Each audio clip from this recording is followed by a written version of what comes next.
Everybody thinks American performance began in 1964 with the Pontiac GTO. But 6 years earlier, Detroit was already building some seriously quick machines.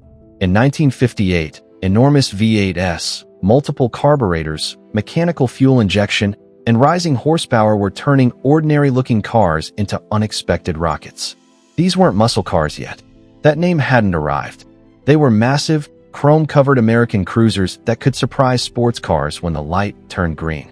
And the fastest car on this list wasn't the Corvette, the Impala, or some exotic performance model. It was a basic Chevrolet sedan that looked almost completely harmless.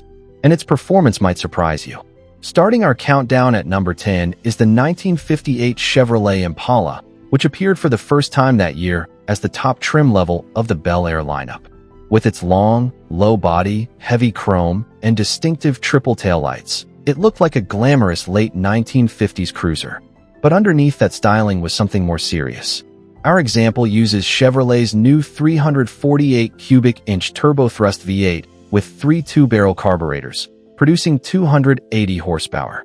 A period motor trend road test recorded approximately 9.1 seconds from 0 to 60 miles per hour and a 16.5-second quarter mile. By modern standards, that sounds slow, but in 1958, a full-size American car reaching 60 in around 9 seconds was genuinely quick. The Impala showed that Chevrolet was already turning its biggest and most stylish cars into serious performers. It wasn't a muscle car yet, but the formula was beginning to take shape. A huge V8, plenty of horsepower, and an ordinary-looking highway cruiser capable of surprising drivers at the traffic light. Coming to number 9, we have one of the most unlikely performance cars on this list, the 1958 Edsel Corsair. The Edsel is remembered today as one of Detroit's biggest commercial failures, but its reputation often overshadows what was hiding underneath. The Corsair was powered by a huge 410 cubic inch V8 producing 345 horsepower and 475 pound-feet of torque. That was serious output for a car weighing more than 4,300 pounds. Yet despite its enormous size, period testing put the Corsair at approximately 8.7 seconds from 0 to 60 miles per hour. Its styling may have attracted criticism, but the engine could deliver a very different impression when the accelerator went down. This was a luxury automobile with enough torque to move its massive body with surprising authority. The Edsel might have failed as a new brand, but the Corsair proved that even one of America's most mocked cars could compete in the horsepower race of 1958. Moving up to number 8, we find a car that had almost no business being this quick. The 1958 Continental Mark III was built as a massive luxury automobile, loaded with chrome, comfort, and presence. But beneath its enormous hood was a 430 cubic inch V8 producing about 375 horsepower and 490 pound-feet of torque. That mountain of torque gave the heavy Continental surprisingly strong acceleration, with performance figures placing it around 8.7 seconds from 0 to 60 miles per hour, depending on configuration and testing conditions. The remarkable part wasn't simply the number. This was a car weighing well over 2 tons, yet it could accelerate with the urgency of something considerably smaller. The Mark III wasn't designed to attack corners or chase sports cars. Its strength was straight-line power. In 1958, that meant you could be sitting inside what felt like a luxury living room and still have enough V8 muscle to leave traffic behind when the road opened up. Moving into the 7th spot, things get more interesting because Oldsmobile had found a clever way to give a luxury car a serious performance attitude. The 1958 Oldsmobile 98 was built for comfort, space, and prestige, but the optional J2 package added something very different. Its 371 cubic inch rocket V8 used 3 two-barrel carburetors, with the center carburetor handling normal driving while the outer two joined in when maximum acceleration was demanded. The result was 312 horsepower and 415 pound-feet of torque. A period road test recorded approximately 8.6 seconds from 0 to 60 miles per hour, along with a 17.1 second quarter mile at 88 miles per hour. Remember, this was a huge luxury automobile covered in chrome and loaded with comfort equipment. Nothing about its appearance suggested a performance machine, but press the accelerator hard enough, and those extra carburetors came alive. The 2 was another sign that Detroit's horsepower race was spreading into cars nobody expected to be fast. Halfway through our countdown, the 1958 Chrysler 300D brings one of the most advanced engines of the era into the fight. Chrysler's famous letter series cars were already known for combining luxury with serious horsepower, and the 300D pushed that formula even further. Under its long hood sat a massive 392 cubic inch Hemi V8 with dual 4-barrel carburetors, rated at roughly 380 horsepower. A very limited number also received an early electronic fuel injection system, raising the advertised output to 390 horsepower. The technology was impressive, but it could be troublesome, and some cars were eventually converted back to carburetors. With only 809 examples produced, the 300D was rare even when new. Its acceleration varied with configuration and testing conditions, but it belonged firmly in the roughly 8-second class from 0 to 60 miles per hour. This wasn't a stripped-down racer. It was a luxurious Chrysler proving that in 1958, serious performance could come wrapped in comfort, chrome, and sophistication. Breaking into the top 5, Pontiac shows just how quickly the American horsepower race was changing. The 1958 Star Chief Catalina was a large, upscale automobile, but beneath its long hood was a 370 cubic inch Pontiac V8 equipped with tri-power carburation. The setup produced around 300 horsepower and 400 pound-feet of torque, giving this enormous car much more urgency than its luxury-focused image suggested. A Motor Trend road test recorded approximately 8.2 seconds from 0 to 60 miles per hour, with a 17.1 second quarter mile. Those numbers become more impressive when you consider the car's size and the relatively narrow tires of the period. All that torque could make traction a real challenge when the driver demanded everything at once. And that was becoming a defining feature of late 1950s Detroit. Horsepower was climbing rapidly, but the rest of the car hadn't always caught up. The Star Chief Catalina was living proof that even a full-size Pontiac could deliver serious straight-line performance. Now we're down to number 4, and Pontiac's Bonneville brings one of the most fascinating technologies of 1958 into the spotlight.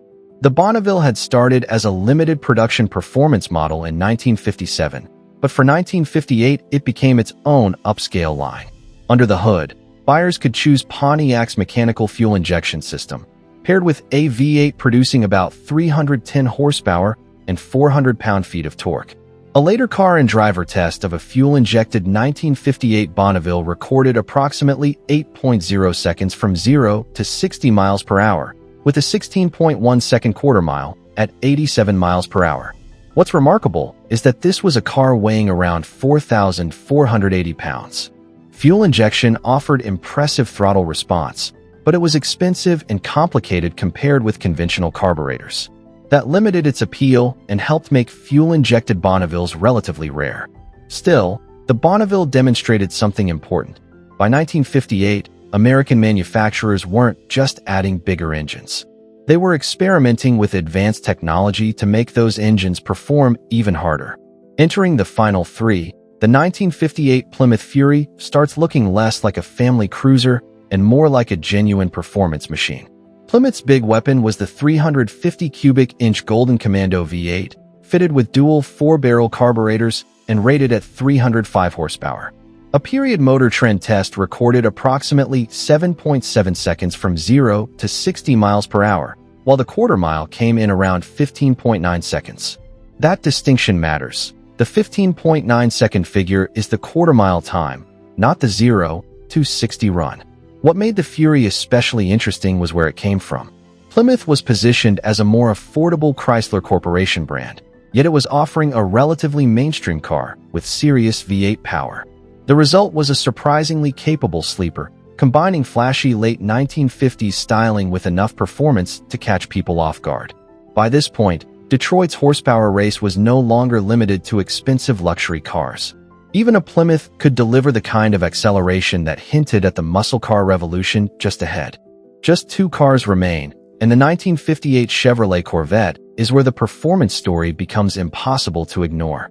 By this point, Chevrolet's 2-seat sports car had finally grown into a serious performance machine. Its 283 cubic inch small block V8 could be ordered in several configurations, including mechanical fuel injection. The 250 horsepower fuel-injected version was tested at approximately 7.6 seconds from 0 to 60 miles per hour, while the hotter 290 horsepower version could be even quicker depending on gearing and test conditions.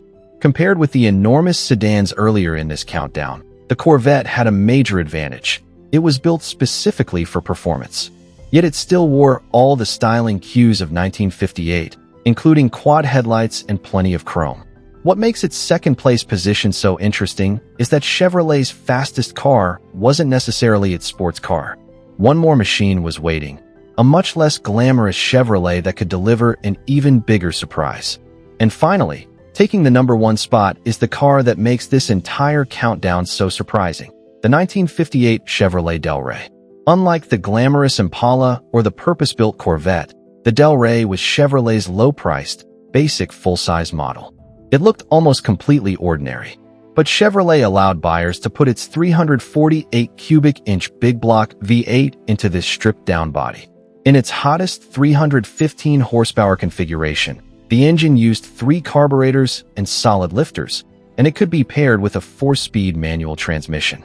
Period testing put the Delray at approximately 7.2 seconds from 0 to 60 miles per hour, with a quarter mile around 15.2 seconds at roughly 96 miles per hour.